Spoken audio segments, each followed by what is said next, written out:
స్తోత్రం కలుగును గాక. మీ అందరికీ ప్రభువైన యేసుక్రీస్తు వారి నామములో వందనాలు తెలియపరుస్తున్నారు. చిన్న ప్రార్థన చేసుకుని ఈ యొక్క ఆరాధన మనము ప్రారంభించుకుందాం. అందరూ తలలో వంచండి, ప్రార్థన చేసుకుందాం. మహాపరిశుద్ధుడైన మా తండ్రి, మీ పరిశుద్ధమైన ఘనమైన నామానికి స్తుతులు స్తోత్రాలు చెల్లిస్తున్నాం ప్రభువా. తండ్రి నాయన, ఈ భయంకరమైన దుర్దినాల్లో ప్రతిదినము అనుక్షణము కూడా మమ్మల్ని కాచి కాపాడుతూ మీరు రెక్కల కింద భద్రపరుస్తూ దేవా తండ్రి నాయన మమ్మల్ని నడిపిస్తున్న విధానంకై మీకు స్తోత్రాలు చెల్లిస్తున్నాం. తండ్రి నాయన, ఈ యొక్క సమయంలో మిమ్మల్ని ఆరాధించడానికి ప్రభువా, మిమ్మల్ని మహింపరచడానికి తండ్రి నాయన, అదేవిధంగా మీ వాక్కులు మేము ధ్యానించడానికి మీరు మాకు ఇస్తున్నటువంటి చక్కని అవకాశంకై మీకు స్తోత్రం చెల్లిస్తున్నాం ప్రభువా. తండ్రి నాయన, ఈ ఆరాధన అంతటిని కూడా ప్రభువా మీరే ఆశీర్వాదకరంగా జరిగించాలని ప్రార్థిస్తున్నాం.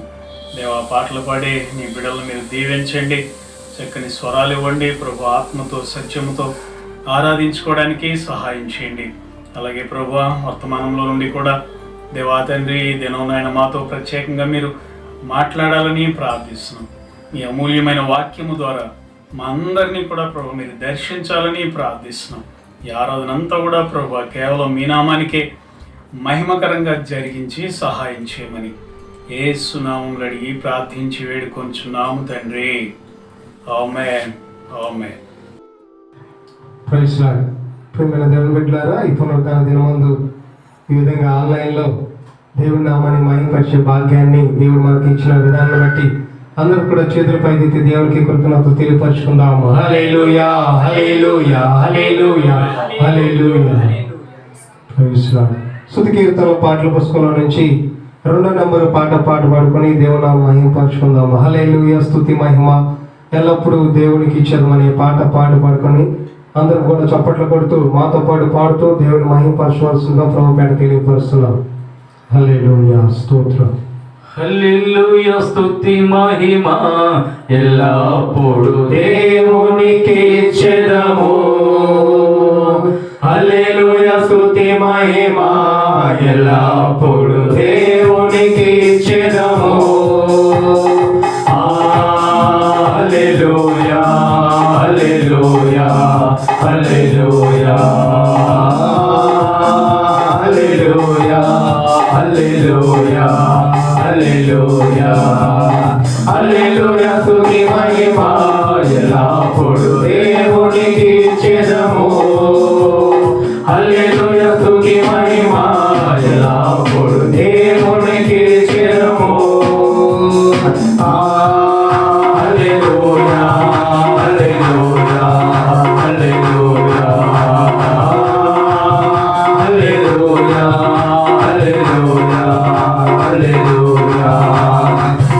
హల్లెలూయా, స్తుతి మహిమ ఎల్లప్పుడు దేవునికి ఇచ్చెదము. హల్లెలూయా, స్తుతి మహిమ ఎల్లప్పుడు దేవునికి ఇచ్చెదము.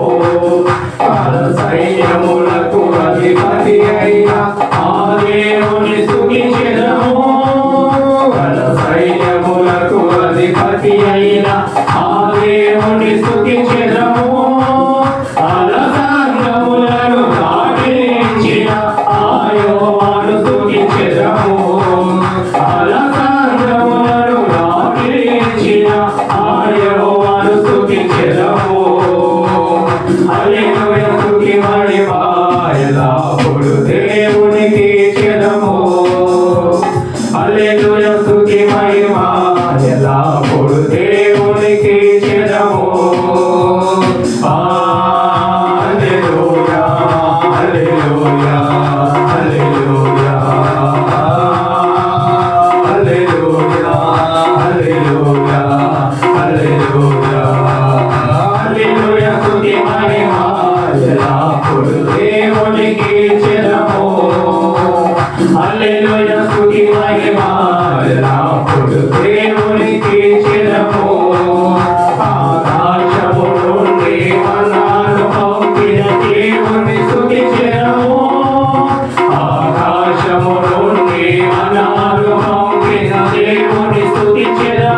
చెరము హల్లెలూయా స్తుతి మహిమ ఎల్లప్పుడూ దేవునికి చెరము హల్లెలూయా స్తుతి మహిమ ఎల్లప్పుడూ దేవునికి చెరము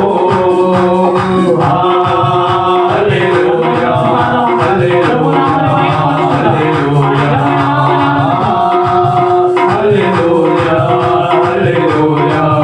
హల్లెలూయా హల్లెలూయా హల్లెలూయా హల్లెలూయా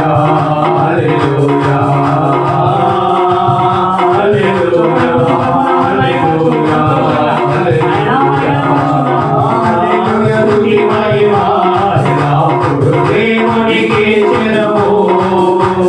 హల్లెలూయా స్తుతి మహిమ ఎల్లప్పుడూ దేవునికి చెరము హల్లెలూయా ప్రైజ్ లార్డ్ హల్లెలూయా ప్రైజ్ లార్డ్ ప్రియమైన దేవుని బిడ్డలారా రెండవ పాటగా నన్నెంతగా ప్రేమించుతువో నిన్నెంతగా దూషించుతున్న పాట పాడుకొని దేవుని నామమును మహిమపరచుకుందాం హల్లెలూయా స్తోత్రం ప్రైజ్ లార్డ్ నన్నెంతగా ప్రేమించితివో నిన్నంతగా దూషించితిలో నన్నెంతగా నీవెరిగితివో నిన్నంతగా మరచితిలో నన్నెంతగా ప్రేమించితివో నిన్నంతగా దూషించితిలో నన్నెంతగా నీవెరిగితివో నిన్నంతగా మరచితిలో గలనా చెప్పగలనా దాయరానే దాయగలనా గలనానే చెప్పగలనా దాయరానే దాయగలనా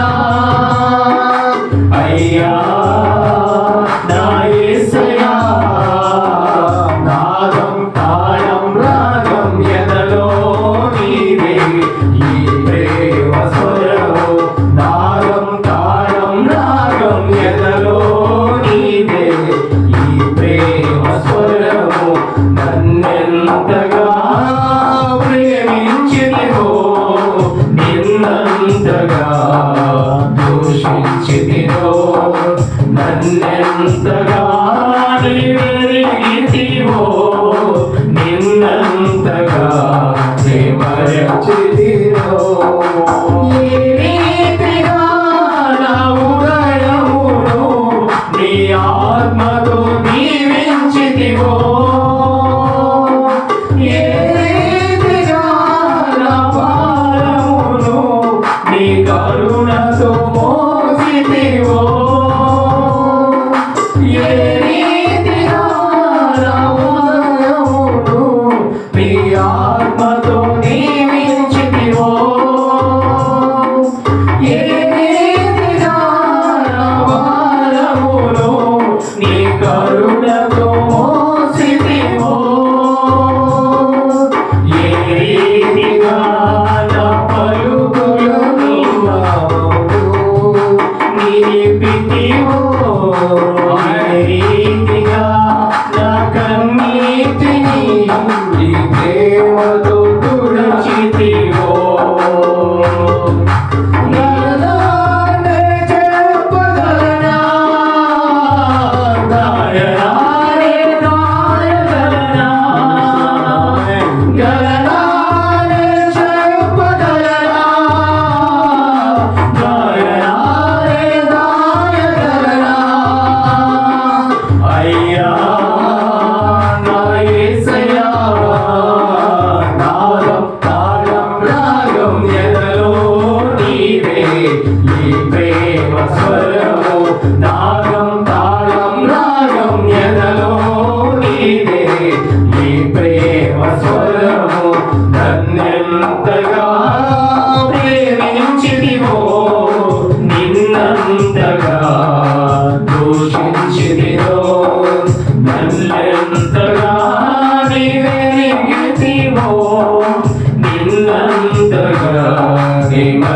మరచితివో ఏ రీతిగా నాటను నీ చేతితో రాసితివో ఏ రీతిగా నా మాటను నీ మాటతో మరచితివో ఏ రీతిగా నాటను నీ చేతితో రాసితివో ఏ రీతిగా నా మాటను నీ మాటతో మరచితివో ఏ రీతిగా నా గమ్యము నీ సిలువతో మార్చితివో ఏ రీతిగా నా దుర్గమును నీ కృపతో కట్టితివో గగనాన్ని చంపగలనా నయనాన్ని దాయగలనా గగనాన్ని చంపగలనా నయనాన్ని దాయగలనా అయ్యా యేసయ్యా నాగం ఎదలో నీదే ఈ ప్రేమ స్వరము నాగం తాళం నాగం ఎదలో నీదే ఈ ప్రేమ స్వరము నన్నెంతగా ప్రేమించితివో నిన్నంతగా దూషించితివో నన్నెంతగా వెలిగితివో నిన్నంతగా మరచితివో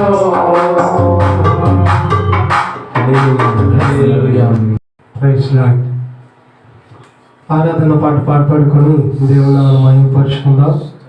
మీరు కూర్చున్న ప్లేస్లో దయచేసి మోకరించినట్లయితే రెండు చేతులు కూడా పైకెత్తి అందరం కూడా కొన్ని నిమిషాలు దేవునికి కృతజ్ఞతాస్తుతులు చెల్లించుకుందాం. హల్లెలూయా. చూద్దాం అందరం కూడా ఆ గొప్ప దేవుడికి, కరుణామయుడికి, కృప చూపిస్తున్న దేవుడికి, కనికరపడుతున్నటువంటి గొప్ప దేవుడికి అందరం కూడా కృతజ్ఞతలు చెల్లించుకుందాం. గడిచినటువంటి దినాలన్నింటిలో కూడా దేవుడు తన రెక్కలను మనం భద్రపరుస్తున్న విధానం బట్టి మన ప్రభుని గణపరిచుద్దాం.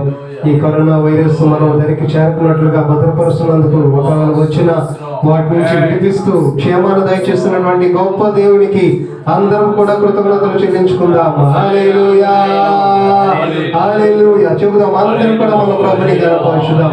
ఏమి ఇచ్చినా ఆయన రుణము తీర్చలేము. ఎంతగా ఆయన స్తుతించిన, ఎంతగా కొనియాడినా, ఎంతగా ఆయన నామాన్ని హెచ్చించిన ఆయన రుణం మనం తీర్చలేము కనుక ప్రియమైన సహోదరులను అందరం కూడా మన ప్రభుని గణపరిచుదాం. హల్లెలూయా, హల్లెలూయా, హల్లెలూయా, హల్లెలూయా చెబుదాం. అందరం కొన్ని నిమిషాలు మన ప్రభుని గణపరిచుదాం. ఆమేన్, ఆమేన్, ఆమేన్, ఆమేన్, ఆమేన్. హల్లెలూయా, హల్లెలూయా, హల్లెలూయా. ఏమివ్వగలను, ఏమివ్వగలను, ఏమివ్వగలను,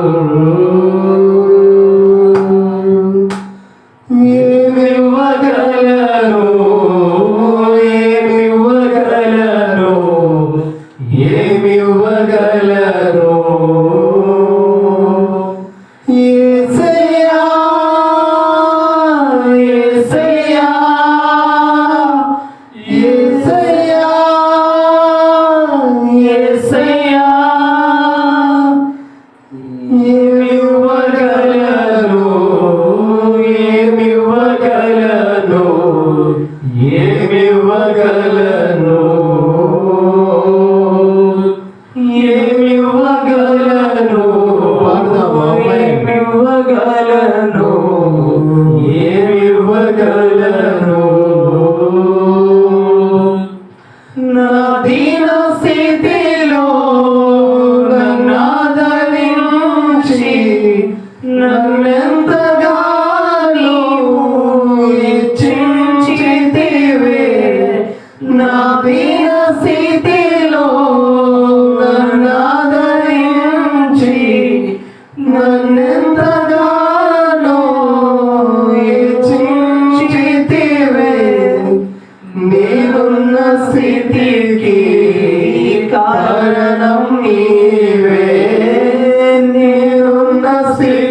అర్పిస్తున్నాను. అందుకే నా జీవితం నీకు అర్పిస్తున్నాను. అర్పిస్తున్నాను యేసయ్యా, సమర్పిస్తున్నాను యేసయ్యా, అర్పిస్తున్నాను యేసయ్యా, సమర్పిస్తున్నాను యేసయ్యా. నన్ను నీకే అర్పిస్తున్నానయ్యా, నన్ను నీకే సమర్పిస్తున్నానయ్యా, నన్ను నీకే అర్పిస్తున్నానయ్యా, నన్ను నీకే సమర్పిస్తున్నానయ్యా. ఏమివ్వగలను, ఏమివ్వగలను, ఏమివ్వగలను, ఏమివ్వగలను, ఏమివ్వగలను, ఏమివ్వగలను యేసయ్యా, యేసయ్యా, యేసయ్యా, యేసయ్యా, యేసయ్యా, యేసయ్యా,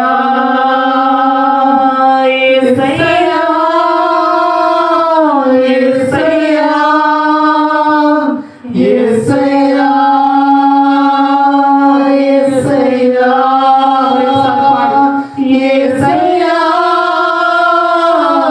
యేసయ్యా, యేసయ్యా, యేసయ్యా. ఏమివ్వగలను, ఏమివ్వగలను, ఏమివ్వగలను, ఏమివ్వగలను, ఏమివ్వగలను, ఏమివ్వగలను.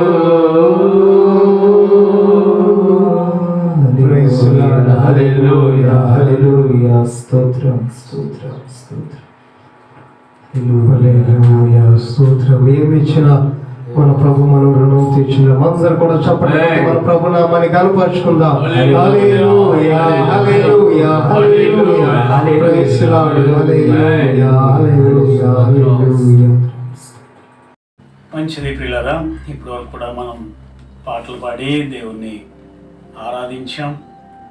మరి ఈ సమయంలో దేవుని యొక్క వాక్యంలో నుండి కొన్ని విషయాలు మనం నేర్చుకుందాం. గత వర్తమానంలో మరి ఎగయు గువ్వల గురించి ఒక చక్కని అనుభవాన్ని మనం నేర్చుకున్నాం. యెషయా అంటున్నాడు, మేఘము వలెను ఎగయు గువ్వల వలెను తమ గోళ్లకు ఎగిరి వచ్చుచున్న వీరెవరు అని ప్రవక్త గారు పలికినటువంటి మాటను గురించి కొన్ని విషయాలు మనం చూసాం. ఆ యొక్క గువ్వలు మొదటిగా ఇజ్రాయేలీలకి యూదులకి సాదృశ్యంగా ఉన్నారని, క్రీస్తు శకం 70వ సంవత్సరంలో ఆయా దేశాలకు చెదిరిపోయినటువంటి యూదులందరూ కూడా 1948వ సంవత్సరంలో వారికి స్వతంత్ర దేశం అనేది ఏర్పడినప్పుడు ఆయా దేశాల నుండి వారు విమానాలు ఎక్కి ఆకాశంలో ఎగురుకుంటూ మరి వారి సొంత దేశానికి వచ్చారని, ఇది యెషయా చూసినటువంటి దర్శనమని మనం నేర్చుకున్నాం. రెండవదిగా యెషయా చూసినటువంటి దర్శనము మరి యొక్క భావం ఏంటంటే, మరి యేసయ్య రెండవ రాకడలో దేవుని బిడ్డలందరూ కూడా, పరిశుద్ధులందరూ కూడా మరి ఆకాశంలో ఎగిరే గువ్వల వలె వారు ఎగురుకుంటూ మరి మధ్యాకాశంలో ఉన్న యేసు ప్రభు యొద్దకు వెళ్తారని, మేఘముల మీద కొనిపోబడతారని, వాళ్ళే ఎగిరే గువ్వలకు సాదృశ్యంగా ఉన్నారని మనం నేర్చుకున్నాం. సో మనము గువ్వల వలె ఎగిరి మన ప్రభు దగ్గరకు వెళ్ళాలి అంటే గువ్వకుండే అనుభవాలు మనం కలిగి ఉండాలని, వాటిలో మొదటిది మరి గువ్వ ఐగుప్తును విడిచింది అని, ఐగుప్తు అనగా ఈ లోకమని, ఈ లోకము యొక్క మరి పరిస్థితుల నుండి మనం బయటికి రావాలని మొదటిగా మనం నేర్చుకున్నాం. ఈరోజు గువ్వ యొక్క అనుభవాన్ని మరొకటి మనం నేర్చుకుందాం. చూడండి పరిశుద్ధ గ్రంథంలో నుండి యిర్మీయా గ్రంథం 48వ అధ్యాయము 28వ వచనాన్ని చదువుకుందాం. యిర్మీయా గ్రంథం 48వ అధ్యాయము 28వ వచనాన్ని చదువుకుందాం. మోయాబు నివాసులారా పట్టణములు విడువుడి కొండపేటు సందులలో గూడు కట్టుకొని గువ్వల వలె కొండలో కాపురముండుడి. చాలు. ఈ గువ్వ యొక్క మొదటి అనుభవము ఐగుప్తు నుండి ఎగిరి బయటికి వస్తుందని మనం నేర్చుకున్నాం. రెండో అనుభవం ఏంటంటే ఈ యొక్క గువ్వ కొండలలో గూడు కట్టుకుంటుంది, కొండలలో నివాసం ఉంటుంది, పేటు సందులలో అది నివసిస్తుంది. వేరే వేరే పక్షుల వలె చెట్ల మీద ఇవి కట్టుకోగాని పిల్లరా ఇవి ఎత్తైనటువంటి కొండ ప్రదేశంలో ఇవి గూడు కట్టుకుంటున్నాయి అని మనం చూస్తూ ఉన్నాం. నా ప్రియమైన దేవుని బిడ్డలారా, ఈ లోకానికి వేరైనటువంటి మనము, ఐగుప్తు అనబడినటువంటి ఈ లోకంలో నుండి బయటకు వచ్చినటువంటి మనము కొండ అనుభవానికి వెళ్ళాలి. మన యొక్క నివాసము ఈ లోకంలో మనం బ్రతికినంత కాలము కొండ అనుభవంలో మనం ఉండాలి. కొండ నివాసం మనము కలిగి ఉండాలి. ఏంటి కొండ అంటే దీనిలో మనము 3 విషయాలు నేర్చుకోవచ్చు. ఏంటి కొండ అనుభవము? కొండలో గూడు కట్టుకోవడం అంటే ఏంటి? కొండలో నివసించడం అంటే ఏంటో కొన్ని విషయాలు పిల్లరా మరి మనము చూద్దాం. ఒక 3 విషయాలు మనం చూద్దాం. మొదటిగా యెషయా గ్రంథం 2వ అధ్యాయము 2వ వచనం నుండి 4వ వచనం వరకు చదువుకుందాం. అంత్య దినములలో పర్వతముల పైన యెహోవా మందిర పర్వతము పర్వత శిఖరమున స్థిరపరచబడి కొండల కంటే ఎత్తుగా ఎత్తబడును. ప్రవాహము వచ్చినట్లుగా సమస్త అన్యజనులు దానిలోనికి వచ్చెదరు. ఆ కాలమున సియోనులో నుండి ధర్మశాస్త్రము యెరూషలేములో నుండి యెహోవా వాక్కు బయలువెళ్ళును. జనములు గుంపులుగా వచ్చి యాకోబు దేవుని మందిరమునకు యెహోవా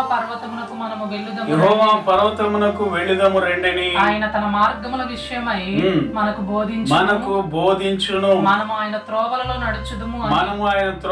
నడుచుదుము అని చెప్పుకొందురు. పిల్లరా, మొదటిగా ఈ కొండ అనుభవం ఏంటంటే దేవుని యొక్క వాక్య అనుభవము, దేవుని వాక్యము నేర్చుకునే అనుభవము.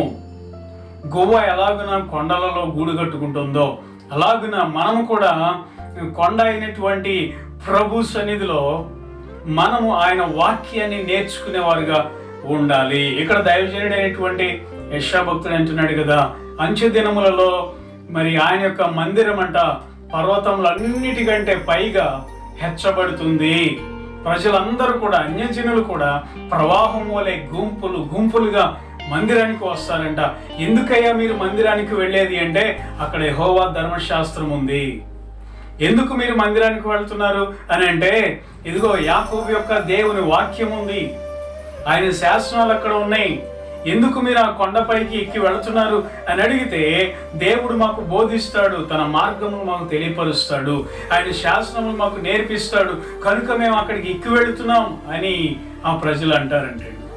ప్రియమైన దేవుని బిడ్డలారా, పర్వత అనుభవం ఏంటంటే ఎక్కి వెళ్ళే అనుభవం, దేవుని వాక్యము నేర్చుకునే అనుభవం. దేవుని వాక్యము నేర్చుకుని ఆ వాక్యం యొక్క అడుగు జాడలలో, వాక్యం యొక్క మార్గములో నడిచే అనుభవము. వాక్యము నేర్చుకుంటే ఏమవుతుందో తెలుసా? మన జీవితాలు మార్పు చెందుతాయి. అందుకే అక్కడ అంటున్నాడు, 4వ వచనంలో అంటున్నాడు కదా, ఆ మాట చదవండి.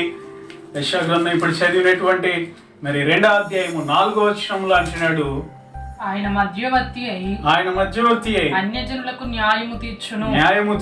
అనేక జనములకు తీర్పు తీర్చును. వారు తమ ఖడ్గములను నాగటి నక్కులుగాను తమ ఈటెలను మచ్చుకత్తులుగాను సాగగొట్టుదురు. దేవునికి మహిమ కలుగును గాక. దేవుని యొక్క దేవుని పర్వతం మీద ఉన్న మందిరానికి వెళ్ళి వీళ్ళు ఏం నేర్చుకుంటున్నారు?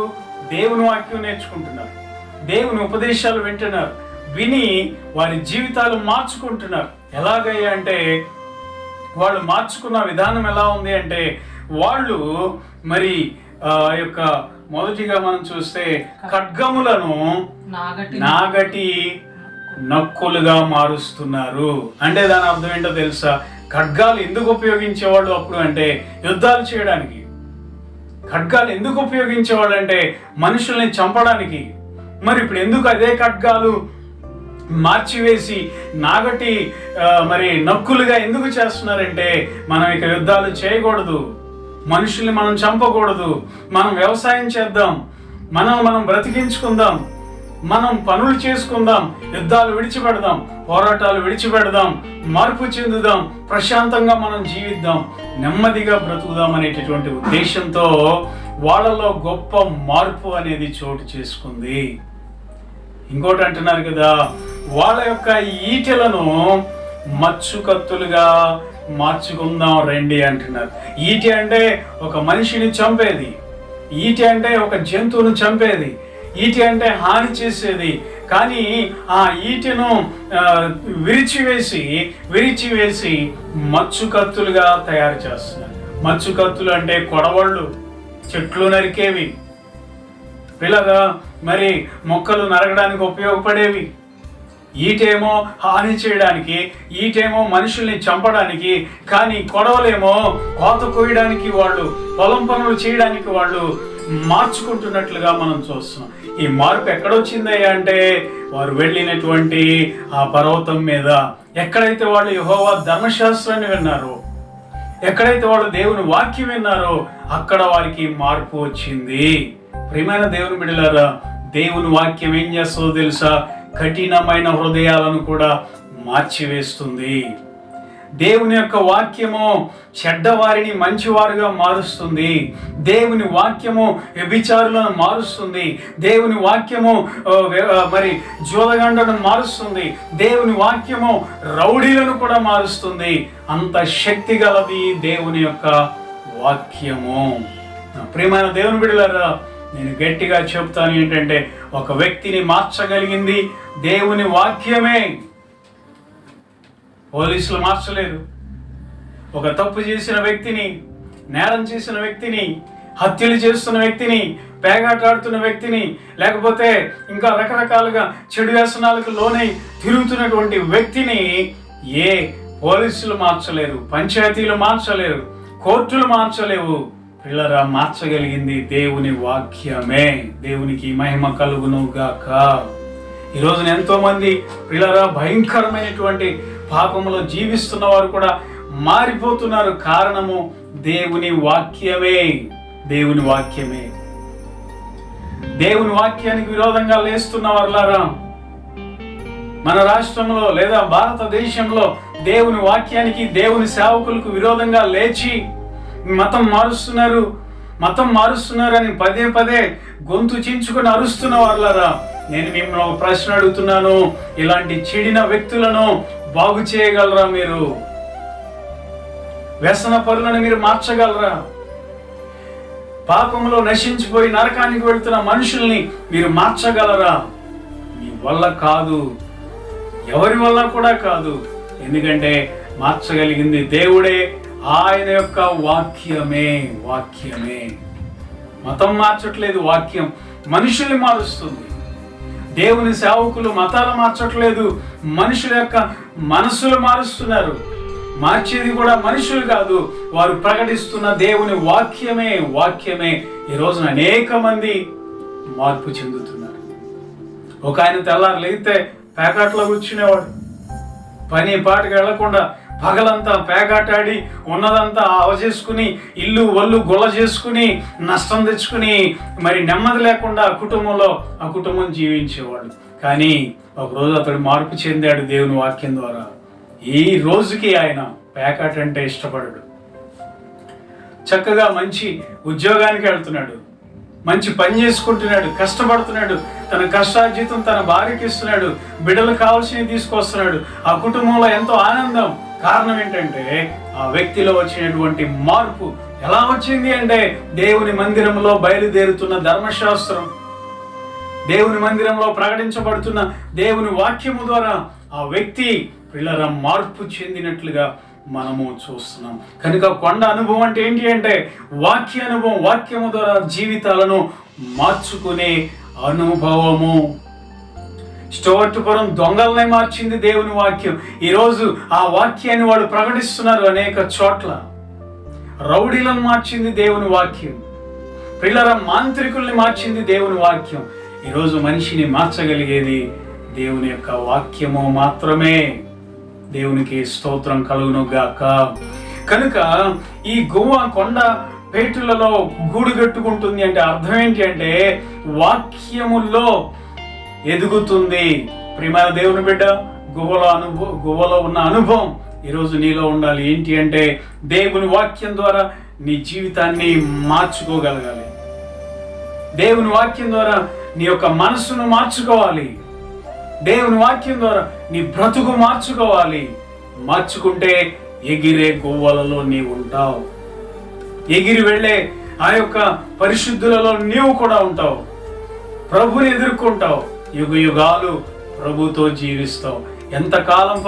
ఎంతకాలం చెడు వ్యక్తిగా ఉంటావు, ఎంతకాలము మనసు మారకుండా, బ్రతుకు మారకుండా పాపంలో, శాపంలో నువ్వు జీవిస్తూ ఉంటావు. దేవుడు నీతో మాట్లాడుతున్నాడు.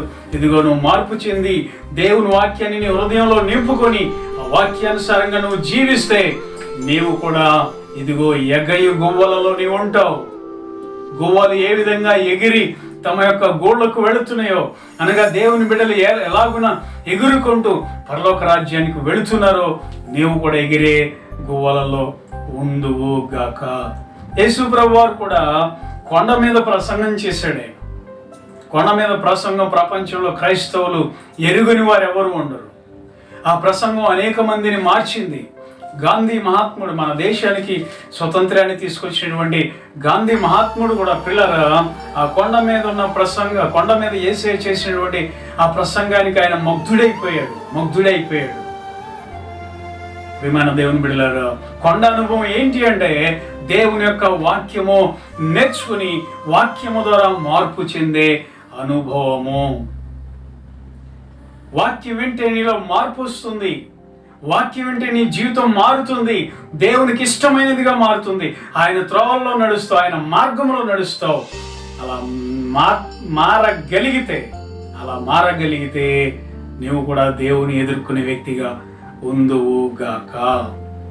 అదేవిధంగా ఈ కొండ అనుభవం రెండో విషయం ఏంటి అంటే చూడండి పిల్లలు, మరి నిర్గమకాండం 17వ అధ్యాయము 8వ వచనాన్ని చదువుకుందాం. నిర్గమకాండం 17వ అధ్యాయము 8వ వచనం నుండి చదివితే అక్కడ ఒక చక్కని సంఘటన మనం చూస్తాం.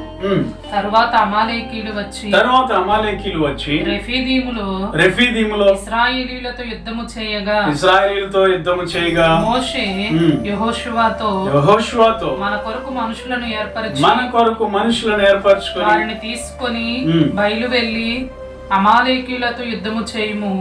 రేపు నేను దేవుని కర్రను చేతపట్టుకొని కొండ శిఖరము మీద నిలిచేదను. తర్వాత యెహోషువ మోషే తనతో చెప్పినట్లు చేసి అమాలేకీయులతో యుద్ధమాడెను. మోషే అహరోను హూరు అనువారు ఆ కొండ శిఖరం ఎక్కిరి. ఎందుకు కొండ శిఖరానికి ఎక్కారు? ఇజ్రాయేలీలు ఎప్పుడైతే ఐగుప్తులో నుండి బయటకు వచ్చారో ఫస్ట్ టైం వాళ్ళకి యుద్ధం ఎదురైంది. వాళ్ళు ఇంతకుముందు ఎప్పుడు యుద్ధం చేయలేదు. వాళ్ళకి తెలిసిందల్లా ఏంటయ్యా అంటే మట్టి ఎలా పిసుకాలో తెలుసు, ఇటుకలు ఎలా తయారు చేయాలో తెలుసు, గడ్డి మోసి ఇటుకలను ఎలా కాల్చాలో తెలుసు, వెట్టి చాకరీ చేయడం తెలుసు, యుద్ధం చేయడం తెలీదు. పిల్లరా, అలాంటి పరిస్థితిలో అమాలేకీయులతో యుద్ధం వచ్చినప్పుడు మోషే అంటున్నాడు యెహోషువను పిలిచి, మన కొరకు మనుషులను ఏర్పరిచి వెళ్ళి అమాలేకీయులతో యుద్ధం చేయి. నేను కొండ మీదకి వెళ్ళి నేను ప్రార్థన చేస్తాను, దేవునితో గడుపుతాను. పిల్లరా, కొండ అనుభవం ఏంటంటే దేవునితో సహవాసము, ప్రార్థన జీవితము. ఈ రోజున క్రైస్తవులముగా దేవుని బిడలంగా మనం కూడా కలిగి ఉండాల్సిన అనుభవం ఏంటంటే ప్రార్థన అనుభవము, దేవునితో సహవాసం. ప్రియమైన దేవుని బిడలారా, మోషే కొండ శిఖరానికి ఎక్కాడంటే వయసు ఎంత తెలుసా? అప్పుడు సుమారుగా 80 సంవత్సరాలు ఆయన పైబడి ఉన్నాడు. ఎలా చెప్పగలం అంటే 40 సంవత్సరాలు ఆయన ఐగుప్తులో పెరిగాడు, మరొక 40 సంవత్సరాలు అరణ్యంలో ఉన్నాడు. దేవుడు పిలిచినప్పుడు ఆయన ఐగుప్తుకు వచ్చాడు తన ప్రజలను విడిపించడానికి, విడిపించుకొని తీసుకుని వస్తా ఉన్నాడు. 80 సంవత్సరాల వయసు కలిగినటువంటి మోషే కొండ శిఖరానికి ఎక్కుతున్నాడు. ఎంత కష్టమో చూడండి. కొండ ఎక్కడమే కష్టం, శిఖరానికి ఎక్కడం ఇంకా కష్టం. మీరు ఎవరైనా ప్రయత్నం చేయండి. గుణదల్లో కొండ ఉంది, లేదా మీరు ఎక్కడైతే ఉంటున్నారో ఆ ప్రాంతంలో, ఆ యొక్క పట్టణాల్లో కొండలు ఉంటే ఒకసారి ఎక్కి చూడండి. దిగి ఇంటికి రండి, తెల్లారి మీరు లేగరు. ఎందుకంటే కాళ్ళ నొప్పులు, ఒళ్ళు నొప్పులు భయంకరంగా ఉంటాయి. కానీ మోషే భక్తుడు అంత 80 సంవత్సరాల వయసులో కూడా కొండ శిఖరానికి ఎక్కుతున్నాడు. ఎందుకో తెలుసా? దేవుని సహాయం కోరుకోవడానికి. సేనాయి కొండ మీద ఎక్కాడు. ఇంతకు ముందు 40 రోజులు దేవునితో గడిపాడు. దేవుని ధర్మశాస్త్రం తీసుకున్నాడు, ప్రజలకు తీసుకొచ్చాడు. కొండ అనుభవము, దేవునితో సహవాసం చేసే అనుభవం. ఎప్పుడైతే మోషే కొండపైకి వెళ్ళి చేతులు పైకెత్తి ప్రార్థన చేస్తున్నాడో, ప్రియులారా, ఇజ్రాయేలీలకి కింద విజయం అనేది వచ్చింది. మరి చేతులు సహజంగా పైకి లేపినప్పుడు మరి బరువెక్కుతూ ఉంటాయి. ఎందుకంటే బ్లడ్ సర్క్యులేషన్ అనేది పైకి ఇలా లేపితే పైకి వెళ్ళదు కనుక చేతులు బరువెక్కిపోతుంటే మోషే దించేస్తుంటే కింద అమాలేకీలు గెలుస్తున్నారు. చేతులు దించినప్పుడు అమాలేకీలు గెలుస్తున్నారు, చేతులు ఎత్తినప్పుడు అమాలేకీలు ఓడిపోతున్నారు. తన ప్రజలైన ఇశ్రాయేలీలు గెలుస్తున్నారు. ప్రియమైన దేవుని బిడ్డలారా, ఈ భయంకరమైన దుర్దినాలలో, కరోనాతో భయంకరంగా పోరాడుతున్న ఈ దినాల్లో ఓ విశ్వాసి చేయాల్సింది ఏంటంటే నీవు దేవునితో గడపాలి. ఎక్కడో కొండ ఎక్కమని కాదు నేను చెప్పేది. కొండ అనుభవం అంటే దేవునితో గడిపే అనుభవం, ప్రార్థన జీవితం. ప్రార్థనలో నువ్వు గడపాలి, దేవునితో గడపాలి. చేతులెత్తి నీ కుటుంబం కోసం ప్రార్థన చేయి, రాష్ట్రం కోసం ప్రార్థన చేయి, దేశం కోసం ప్రార్థన చేయి. ఈ తెగులు అనేది దేవుని బిడల వలన మాత్రమే ఆగిపోగలదు. కనుక ప్రియులారా, సహవాసము, దేవునితో మనము కలిగి ఉండాలి, దేవునితో మనం సహవాసం చేయాలి. ఈ విధంగా మోషే చేతులు ఎత్తినప్పుడు ఇజ్రాయేలీలు గెలిచారు. చేతులు బరువెక్కి దించినప్పుడు చూసారా, అక్కడ అహరోను హూరులు ఉండి అటోకులు ఇటోకులు ఆయన చేతులు మరి దించకుండా గట్టిగా ఇలా పట్టుకొని ఇజ్రాయేలీలు పూర్తిగా జయం పొందేంత వరకు కూడా ఇలాగే పట్టుకొని ఉన్నారు. ప్రియమైన విశ్వాసులారా, మీ కుటుంబంలో మీ ఒక్కరి ప్రార్థనకు బలం సరిపోవట్లేదా? నీ ఒక్కరి ప్రార్థన ద్వారా జయము రావట్లేదా? నీ ఇంట్లో ఇంకా ఎవరైతే ఉన్నారో, నీ భర్త కానీ, నీ భార్య కానీ, వయసు వచ్చిన నీ పిల్లలు కానీ, నీ అత్తమామలు కానీ, నీ తల్లిదండ్రులు కానీ కలిసి ప్రార్థన చేయండి. ప్రార్థనలో సహకరించి ప్రార్థించే వారిని ఎత్తిపట్టండి. నిశ్చయముగా దేవుడు మీ కుటుంబంలో జయాలు దయచేయును గాక.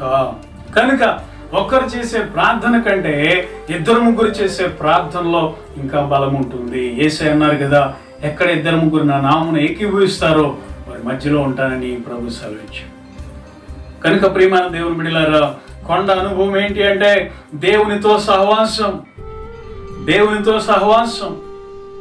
అలాగే మనం చూస్తాం కదా, మరి యేసు ప్రభు వారు కూడా యోహాను సువార్త 7వ అధ్యాయము 3వ వచనం, అలాగే 8వ అధ్యాయము 1వ వచనం మనం చూస్తే చక్కని మాట అక్కడ రాయబడుతుంది. యోహాను సువార్త 7వ అధ్యాయం 53వ వచనము ఆఖరి వచనము, అలాగే 8వ అధ్యాయం 1వ వచనం. అంతటా ఎవరి ఇంటికి వారు వెళ్ళిరి. యేసు ఒలీవల కొండకు వెళ్ళెను. ఎందుకు? సాయంకాలం అయింది, అందరు ఎవరిళ్ళ కాళ్ళు వెళ్ళిపోయారు. యేసయ్య ఒలీవల కొండకు వెళ్ళాడు. ఎందుకు? తండ్రి అయిన దేవునితో ఏకాంతముగా గడపడానికి. ఏకాంత అనుభవం నీకుందా? ప్రియమైన దేవుని బిడ్డ, ఒంటరిగా దేవునితో గడిపే సహవాసం నీకుందా? వ్యర్థమైన చోట్ల కూర్చుంటున్నావా?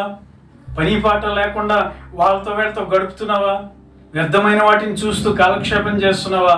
దేవునితో మాట్లాడుతున్నాడు.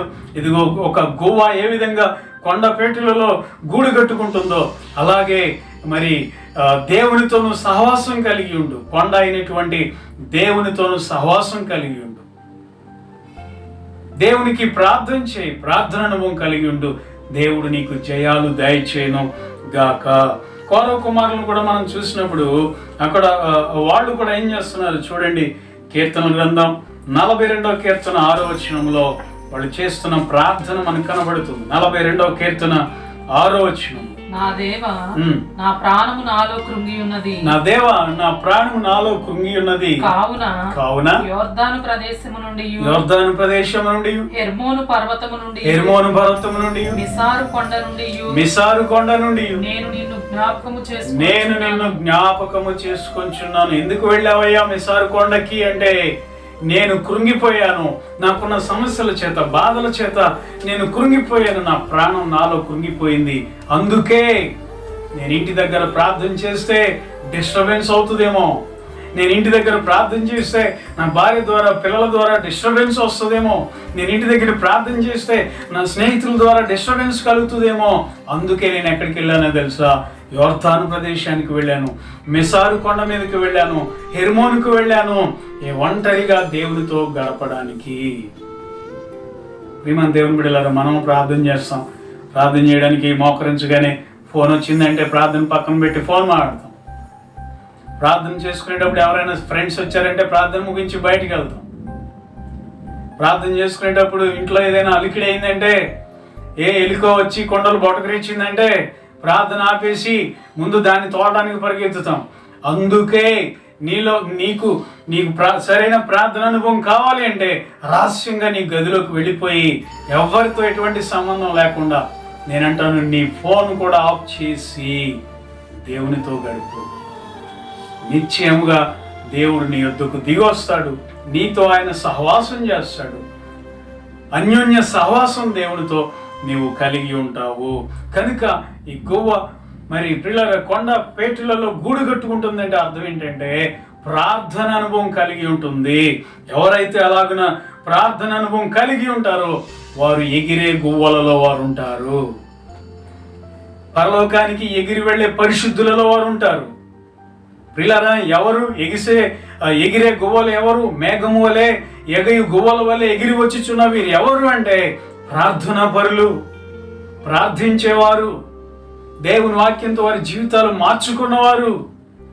ప్రియులారా, పరిశుద్ధమైన అనుభవం కలిగినటువంటి వాళ్ళు, ఈ లోకానికి వేరే ప్రత్యేకమైనటువంటి జీవితాలు కలిగిన వాళ్ళు. మూడవదిగా కొండ అనుభవం ఏంటో చెప్పి నేను ముగించేస్తాను. మూడవదిగా కొండ యొక్క అనుభవం ఏంటి అంటే చూడండి. మూడవదిగా కీర్తన గ్రంథం 11వ కీర్తన 1వ వచనాన్ని చదువుకుంది. కీర్తనలో నుండి 11వ కీర్తన 1వ వచనాన్ని చదువుకుందాం. యెహోవా శరణుజొచ్చి ఉన్నాను, పక్షి వలె నీ కొండకు పారిపోము. యెహోవా శరణుజొచ్చి ఉన్నాను, పక్షి వలె కొండకు పారిపోము అని మీరు నాతో చెప్పుట ఎలా? పిల్లరా, మూడవదిగా కొండ అనుభవం ఏంటి అంటే దాగి ఉండే అనుభవము లేదా దాచబడినటువంటి అనుభవము. ఇక్కడ దావీదు అంటున్నాడు, శత్రువులు అంటున్నారంట దావీదుతో, ఇదిగో నీ పని అయిపోయింది, నువ్వు ఎక్కడుంటే బ్రతకో, నిన్ను చంపేస్తాం, కాబట్టి నీకు కొండ ఉంది కదా, నువ్వు కూడా పక్షిలాగా ఎగురుకుంటూ ఆ కొండకు వెళ్ళిపో అంటున్నారు. ప్రియమైన దేవుని బిడ్డలారా, ఈ రోజున ఈ భయంకరమైన ఈ లోకంలో, ఈ దుర్దినాలలో, ఈ శ్రమ దినాలలో, అపాయకరమైనటువంటి ఈ కాలంలో మనకు దాగు చోటు ప్రభువే, కొండ అయినటువంటి ప్రభువే. ఆయనలోనే మనము దాగి ఉండగలము, ఆయనలోనే మన ప్రాణాలు రక్షించుకోగలుగుతాము. ఏ క్షణాన ఏం జరుగుతుందో తెలియనటువంటి ఈ అపాయకరమైనటువంటి కాలంలో ప్రియమైన దేవుని బిడ్డలారా, మన దాగు చోటు ఆయనే. అందుకే పావురం గురించి కూడా పరమగీతం గ్రంథంలో రాయబడింది, బండ సందులలో ఎగురు నా పావురమా, పేటు బీటులను ఆశ్రయించే నా పావురమా అంటున్నాడు దేవుడు.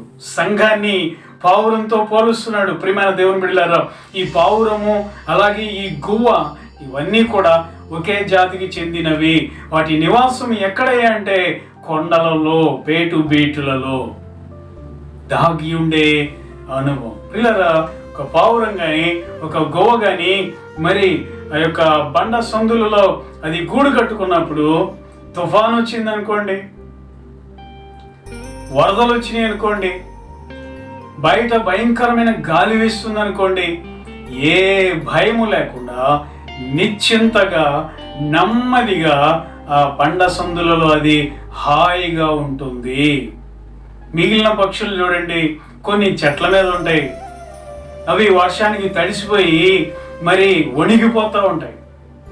కొన్ని పక్షులు ఎక్కడ దాక్కోవాలో తెలియక మరి చెట్ల మీదే ఉండి రెక్కలు మునగ తీసుకుని తడుస్తూ పిల్లరా చెట్టు కొమ్మలు ఊగిపోతూ ఉంటే పడిపోతామేమోననేటువంటి భయముతో ఉంటా ఉంటాయి. కానీ ఈ యొక్క గువ్వ యొక్క గూడు ఎక్కడయ్యా అంటే పర్వతము యొక్క సందులలో, కొండ బీటలలో దాని గూడు ఉంటుంది కనుక అది భయపడదు. తుఫాను కూడా దానిని ఏం చేయలేదు, వర్షం కూడా ఏమీ చేయలేదు. ఎంత పెద్ద గాలి అయినా సరే దానిని ఏమీ చేయలేదు. ఎందుకంటే అది కట్టుకున్న గూడు ఎక్కడంటే కొండలలో. ప్రియమైన దేవుని బిడ్డలారా, ఈరోజు భయంకరమైన తుఫాను కంటే భయంకరమైన సమస్యలు ఈ లోకంలో మనం చూస్తున్నాం. ఎంతో మంది పిట్టలు రాలిపోతున్నారు.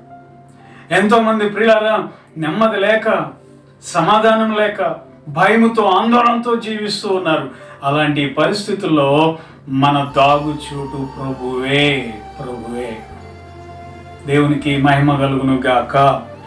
ఈ కీర్తన రాసినటువంటి దావీదు భక్తుడు కూడా ఒకానొక సమయంలో సౌలుకు భయపడి ఆయన పట్టణం విడిచిపెట్టి అరణ్యంలోకి పారిపోవడం మనందరికీ తెలుసు. అరణ్యాల్లో దాక్కుంటున్నాడు, కొండల్లో గుట్టల్లో దాక్కుంటున్నాడు. శత్రువు అయినటువంటి సౌలు ఎక్కడ దొరుకుతాడో దావీదుని చంపేద్దామని తిరుగులాడుతూ ఉంటే ఒకానొకసారి పిల్లరా ఆయన ఒక కొండ గుహలో కొండ దగ్గర ఉన్నాడని సమాచారం వచ్చింది సౌలుకి. ఆ సౌలు తన సైన్యాన్ని తీసుకొని దావీదుని చంపడానికి పరుగున వచ్చేసాడు ఆ కొండ దగ్గరికి. అప్పుడు ఏం జరిగిందో మనందరికీ తెలుసు. కొండ గుహలో దావీదు దాక్కున్నాడు. సౌలు తన సైన్యంతో అదే కొండపైకి వచ్చాడు. అటు ఇటు చూస్తున్నాడు, ఎక్కడున్నాడు దావీదు, చంపేద్దామని అటు ఇటు చూస్తూ ఉన్నాడు. సైన్యం అంతా కూడా అటు ఇటు చూస్తున్నారు. అలాంటి పరిస్థితుల్లో దావీదు భయముతో గడగడ వణికిపోతూ పిల్లరా దేవునికి ప్రార్థన చేశాడు. దేవా, శత్రువు నుండి నన్ను కాపాడవా, నా ప్రాణం తీయడానికి పొంచి ఉన్నారయ్యా, నన్ను చంపడానికి రెడీగా ఉన్నారు, నన్ను నీవే కాపాడాలి, నీవే నన్ను దాచిపెట్టాలి, నా దాగు చోటు నీవే ప్రభు అని చెప్పి దేవునికి ప్రార్థన చేశాడు. ఆశ్చర్యం చూడండి, చంపుదామని చాలా తీవ్రమైన కోపంతో వచ్చిన సౌలుకి దేవుడు గాఢ నిద్ర కలుగజేశాడు. సౌలుకే కాదు, సౌలుతో ఉన్నటువంటి ఆ సైన్యాధిపతికి, తన చుట్టూ ఉన్న సైన్యానికి, అందరికీ కూడా దేవుడు గాఢ నిద్ర కలుగజేశాడు. దావీదు గారు మెల్లగా బయటకు వచ్చాడు. ఏంటి వెళ్ళిపోయారా, ఏంటి వీళ్ళు, ఎక్కడ కనపడట్లేదు, ఏమి వినపడట్లేదు, ఉన్నారా వెళ్ళిపోయారని మెల్లమెల్లగా పైకి వచ్చి చూస్తే చచ్చిన శవాల వలె పడిపోయి ఉన్నారు. ప్రియమైన దేవుని బిడ్డలారా, గాఢ నిద్రలో ఉన్నారు. అప్పుడు దావీదు వెళ్ళి సౌలు యొక్క వస్త్రపు చెంగును కోసి, వస్త్రాన్ని కోసి అక్కడి నుంచి మెల్లగా దూరంగా వెళ్ళిపోయి సౌలును లేపుతున్నాడు. సౌలా, చూడు, ఈరోజు నా దేవుడు నిన్ను నా చేతికి అప్పగించాడు, కానీ నేను నిన్ను చంపలేదయ్యా. నా ప్రియమైన దేవుని బిడ్డలారా, ఎలాంటి పరిస్థితుల్లో దావీదును దేవుడు దాచించాడో చూడండి. దావీదు కాపాడబడడానికి సౌలు రాజుకి నిద్ర కలిగించాడు దేవుడు. సహజంగా సౌలు రాజు బయటికి వస్తే నిద్ర అనేది రాదు ఏ రాజుకి. ఒక్కవేళ రాజు కొంచెం ఆదమర్చి ఉన్న తనను కాపాడే సైన్యాధిపతి అబ్నేర్ అనబడిన వాడికి అసలు నిద్ర రాకూడదు, కంటికి రెప్పలాగా కాపాడుకోవాలి. కానీ దేవుని వాక్యం చెప్తుంది, యెహోవా పట్టణమును కాపాడని ఎడల దానికి కావలి కాయవారు మేలుకొని ఉండుట వ్యర్థమే. నా ప్రియమైన దేవుని బిడ్డలారా, కొండ అనుభవం అంటే ఏంటి అంటే దాగి ఉండేటటువంటి అనుభవము, దాచబడే అనుభవము. ఈ లోకంలో నీకు అనేక శ్రమల, అనేక శోధనల, భయంకరమైన వేదనల, ఏమైపోతానో అని అర్థం కాని పరిస్థితులను జీవిస్తున్నావా?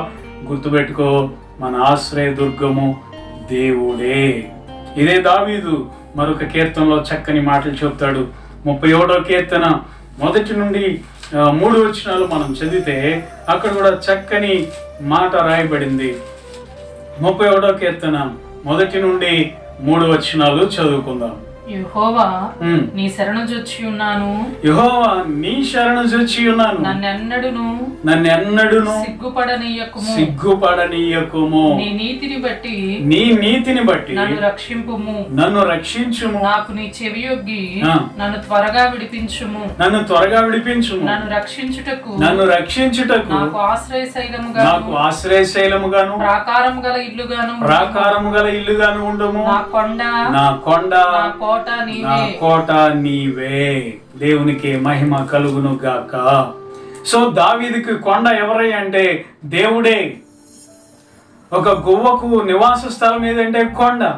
అలాగే దేవుని బిడ్డలకు నివాస స్థలం ఏంటి అంటే కొండ కంటే మిన్నైనటువంటి దేవుడే మనకు నివాస స్థలము. పిల్లరా, ఐగుప్తును విడిచిన గువ్వలు మరి కొండ పేటలలో ఎలా నివాసం ఏర్పరచుకుంటున్నాయో, ఈ లోకానికి వేరైన మనము కూడా కొండ అయినటువంటి దేవునిలో మనం నివసించాలి. ఆయనలో దాగి ఉండాలి. ఆ మధ్య మేము హైదరాబాద్ వెళ్ళాము. రామర్పాడు మా సంఘంలో ప్రాజెక్ట్ ఉండేది, చైల్డ్ డెవలప్మెంట్ ప్రాజెక్టు. పిల్లలతో కలిసి హైదరాబాద్ వెళ్ళి గోల్కొండ చూడాలని గోల్కొండకు వెళ్ళాం. వెళ్ళినప్పుడు ఆ పిల్లలతో పాటు మేము కూడా లోపలికి వెళ్ళాము. అదంతా చూసి చాలా సంతోషించాం. ఎందుకు చెప్తున్నానంటే ఆ గోల్కొండ కోటలో నవాబులను, ఆ నవాబు ఉండేవాడంట, పరిపాలించి హైదరాబాద్ని, ఆ ప్రాంతాన్ని పరిపాలించే రాజు అందులో ఉండేవాడంట. అయితే మేము చూసినప్పుడు ఎలా ఉంది అంటే ఆ కొండ యొక్క ఎంట్రన్స్లో చుట్టూ పెద్ద ప్రాకారం ఉంది.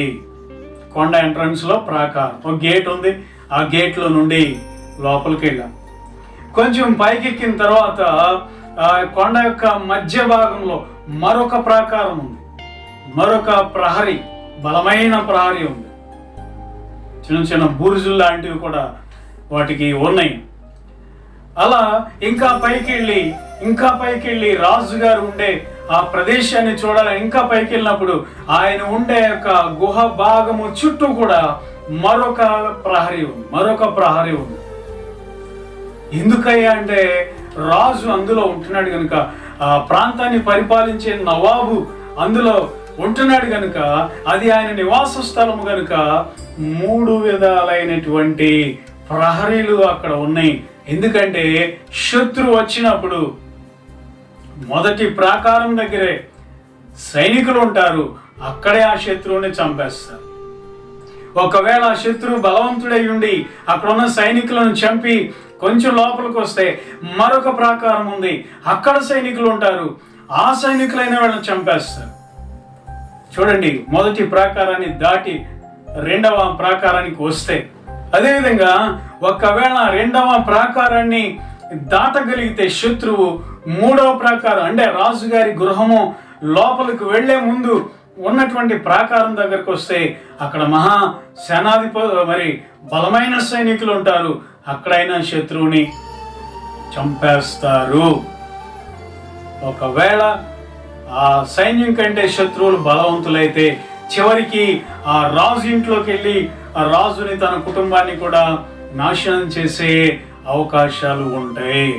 నేను ఎందుకు చెప్తున్నానంటే ఆ రాజు ఆ గోల్కొండ మీద ఎందుకు నివాసం ఏర్పరచుకున్నాడంటే, ఎత్తైన స్థానంలో ఉంటే నేను అంత తొందరగా శత్రువులకు దొరకను అనే ఉద్దేశంతో అక్కడ ఉన్నాడు. ప్రియమైన దేవుని బిడ్డలారా, ఈ లోక సంబంధమైన రాజులే కొండలలో నివాసాలు ఏర్పరచుకున్నారే. ఈ కొండలైనా రక్షించకపోవచ్చు కానీ కొండలైనా కాపాడలేకపోవచ్చు, ప్రాకారాలైనా కాపాడలేకపోవచ్చేమో, కానీ మనము దేవుని ఆశ్రయిస్తే, మన దాగు చోటైనటువంటి ప్రభుని మనం ఆశ్రయిస్తే నిశ్చయముగా మనము కాపాడబడతాము. ఎవరి గువ్వలు, ఎగిరే గువ్వలు అంటే దేవుని చేత దాచబడిన వారు, ఈ లోకములో దేవునిని ఆశ్రయించిన వారు, దేవుని శరణు వేడిన వాళ్ళు. ప్రియమైన దేవుని బిడ్డలారా, ఎవరు ఎగిరి వెళుతున్నటువంటి ఈ గువ్వలు అంటే పరిశుద్ధులు, దేవుని ఆశ్రయించిన దేవుని బిడ్డలు. కనుక ఈ రోజున నీ ఆశ్రయస్థానం ఏది? మనుషులను ఆశ్రయిస్తున్నావా? అధికారులను ఆశ్రయిస్తున్నావా? రాజులను నమ్ముకుంటున్నావా?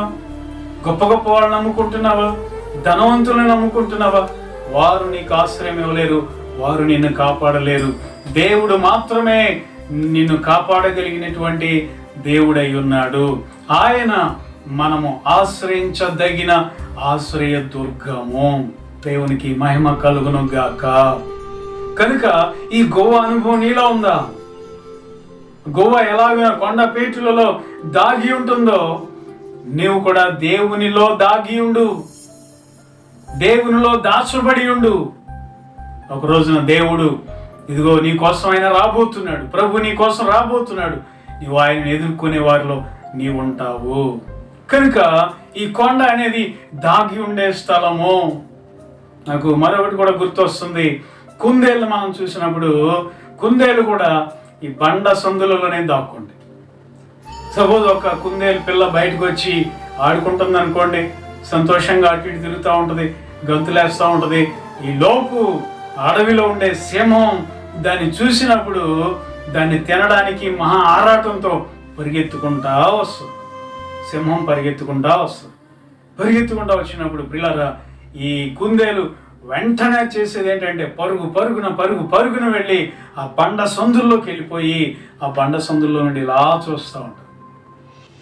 ఆవేశంతో, ఉక్రోషంతో వచ్చినటువంటి ఆ సింహము, అయ్యో ఇది చేజారిపోయిందే అని చెప్పి ఆ కొండ దగ్గరే కూర్చుని ఇది ఎప్పుడు వస్తుందా, దీన్ని చంపి తినేద్దామని బహు రౌద్రంతో కూర్చున్నప్పుడు పిల్లరా, అది లోపలుండి అనుకుంటుంది, నువ్వు ఎంత అడవికి రాజైనా నువ్వు నన్ను ఏం చేయలేవుగా అన్నట్టుగా చూస్తూ ఉంటుంది.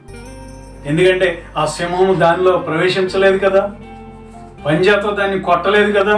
నా ప్రియమైన దేవుని బిడ్డలారా, అలాగున అది ఆ జంతువు చిన్నదైనప్పటికీ కూడా మరి కొండ సందులలో అది ఆశ్రయము ఏర్పరుచుకుంటుంది. చిన్న కుందేళ్లు బలము లేని జీవులు అయినను అవి పేటు సందులలో నివాసం ఏర్పరచుకుంటాయి. ఈరోజు నీ కాపుదల ఎక్కడో తెలుసా? దేవునిలోనే. ఈ మాటలు వింటున్న ఓ గువ్వ, ఓ విశ్వాసి, సంగమా, పౌరమా, ఈరోజు నువ్వు దాగి ఉండే చోటు మన ప్రభువే. ఆయన సన్నిధి, ఆయనలో మనం దాగి ఉందాం. ఈ లోకం నుండి వేరే ఇదిగో దేవునిని మనం నివాస స్థలంగా చేసుకుందాం, ఆయనను ఆశ్రయంగా చేసుకుందాం. ఎవరు ఎగిరే గువ్వలు అంటే దేవుని ఆశ్రయించిన వారు. భయంకరమైన ఈ లోకంలో ప్రభుని ఆశ్రయించి ప్రభు కోసం జీవిస్తూ పిల్లల ప్రభు కోసం ఎదురు చూసేవాళ్లే ఈ గువ్వలు. కనుక మనం కూడా ఆ విధంగా ఈ గువ్వ యొక్క అనుభవాలు కలిగి ఉందాం. ప్రియులారా, ప్రభుని ఆశ్రయించుదాం, ప్రభులో దాగి ఉందాం. మనము, మన కుటుంబాలు, మన పిల్లలు ప్రభులోనే కాపాడబడదాం, భద్రపరచబడదాం. ప్రభు రాకడ కొరకు ఎదురు చూద్దాం. అలాగున దేవుడు మనకు సహాయము చెయ్యును గాక. ప్రార్థన చేసుకుందాం. అందరూ తలలు వంచండి, ప్రార్థన చేసుకుందాం. పరిశుద్ధుడైన మా తండ్రి, ఈ పరిశుద్ధమైన ఘనమైన నామానికి స్తుతులు స్తోత్రాలు చెల్లిస్తున్నాం ప్రభా. తండ్రి నాయన, అదే గువ్వల వలెను మేఘముల వలెను ఎగిరి వచ్చుచున్న వీరెవరు అని నాయన ప్రవక్త అయినటువంటి యెషయా ద్వారా మీరు మాట్లాడారు.